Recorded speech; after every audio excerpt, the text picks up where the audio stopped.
Hey, my name is Catara. I'm a video editor and a video strategist. Today I'm going to be showing you how to remove and add a background inside of CapCut. All right, so to remove the background in a video, you're going to want to go to the video section right here, and then you're going to want to go to cutout. Once you're in cutout, you can scroll all the way down to the bottom and press auto cutout, and it will automatically cut out the video.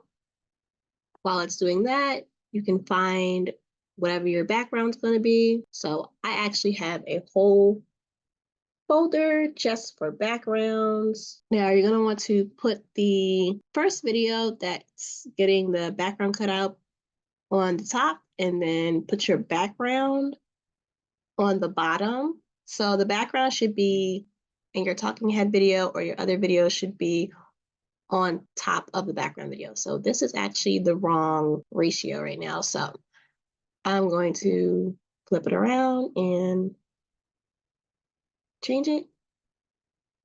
So yeah, now we have removed the background and then added another one.